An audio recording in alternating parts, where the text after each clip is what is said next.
Rahm Emanuel, the special advisor to the former president of the United States, Barack Obama, once said that you should never let a good crisis go to waste. And what he meant by this is that in the event of a crisis, it gives you an opportunity to do things that you wouldn't do in the normal course of life. Just to give you an example, if using force, sorry, in society is just something that's not permitted. You can't be using force and violence. But if someone comes up to you and slaps you three times, it wouldn't be irregular for you to then use force against that person in order to avoid further violence or further slappings from that person. So, like that, Ram Emanuel says that in a crisis, you can then use extraordinary measures in order to fight or curb this crisis. And he was obviously talking about the recession, and I'm obviously talking about COVID, but I think both, times of crisis and, both things apply. And the reason why I say never let a good crisis go to waste because, things are very dire. And like I've been reading a couple of articles, like there's one in the Mail and Guardian that reported that there's 1,800 cases that have been referred to the CCMA between the 1st of June and the 25th, sorry, the 1st of April and the 25th of June. And out of those 1,800 cases, and approximately 100,000 employees are going to be affected by that. And just to put you in the loop, one of the functions of the CCMA is to facilitate Section 189A processes. And this facilitation, the primary mandate in this facilitation is to avoid job losses.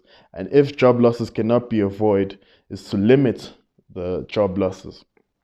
And so this year, just in 3 months this year, 100,000 people are going to be affected by this. And the CCMA reported that last year, only 38,588 people were subjected or affected by this process. So with 3 months, we got 100,000, it was 38,000 the whole of last year. So it really is a crisis, but we already know the industries that are affected the most: the retail industry, private transport industry, hospitality industry, etc., etc. And one of the measures that the National Command Council came up with was the UIF TERS scheme, which is the temporary employer slash employee relief scheme. And in this scheme to date, they reported that an approximately 23 billion rand has been dispersed to employees and employers. I'm also a beneficiary of the scheme.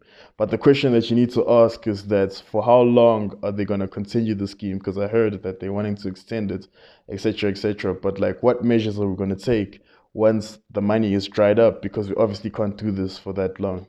And one of the things I think that government has done was that Tito Mboweni came with a supplementary budget speech, and it was all dark and gloomy. But one of the things that stood out to me, he said, out of every rand that we pay in taxes, 21 cents goes to paying interest in our past debts. And he even said that indebtedness is one of, if not our biggest problem here in South Africa.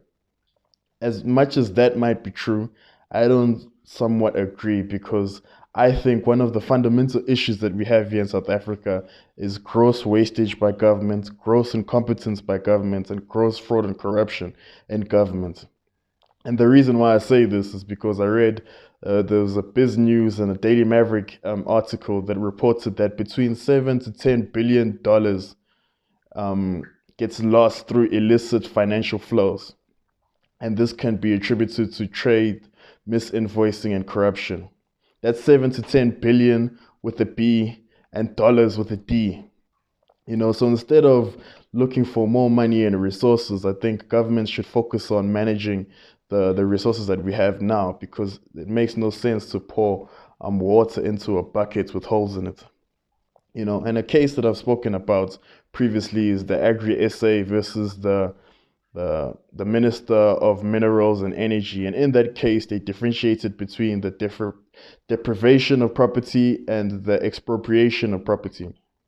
And what they were saying there is that when the government deprives an individual of property through the general application of law and gives it to another, that, if not done arbitrarily, can be lawful. But when the government expropriates land without compensating people, or expropriates property without compensating those people, then that then becomes unlawful and unconstitutional.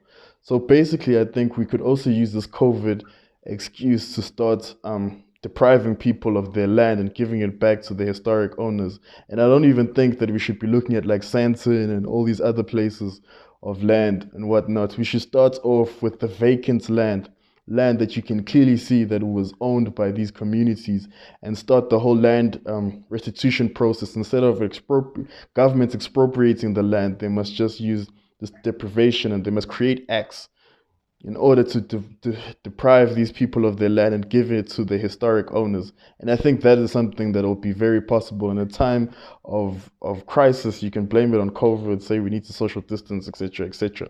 Another measure that I think we should do is that we need to pump a lot of money into our rural clinics and our rural schools. Out of that 500 billion, I think a vast majority must go into rural clinics and rural schools. Immediate attention is needed by schools, as some schools can't open because they don't have the measures, or it's not safe enough for kids to go learn there. And also with clinics are flooded. I heard that there's no more space in Johannesburg if you're trying to go to the hospital.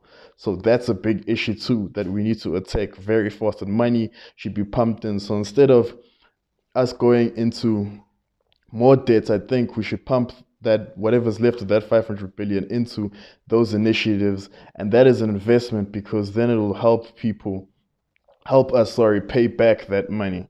And one of the things that this crisis also told me is how to adapt. And I've been seeing a lot of people that have adapted through this crisis, that have found other ways to make income, even with these regulations, even through the social distancing and whatnot. And I just want to make a quick shout out to these people. I see Levi Ndonyane has been doing the Food for the Arts. And what that is, he's been doing this series of interviews where he's been interviewing people in the music industry, not just the music industry, but the entertainment industry. And all of they've been doing is just giving knowledge about the politics, how to break into the music industry and the entertainment industry, all the politics, etc., etc. So it's very informative. I saw also Tandile Malunga had this blog post, Cultural versus Biblical Christianity, which is very good, thought provoking. If you're not too sure about your Christianity, if you're a Christian, I think you should read up on that. It's very informative blog post. Another guy, a friend of mine, Andile Ndwandwe, started SDN Commercial Repairs, which specializes in Mercedes-Benz trucks, repairs, servicing, fault finding, and general maintenance, of those trucks. So yeah, as I said, you should never ever let a good crisis go to waste. Spanela boy.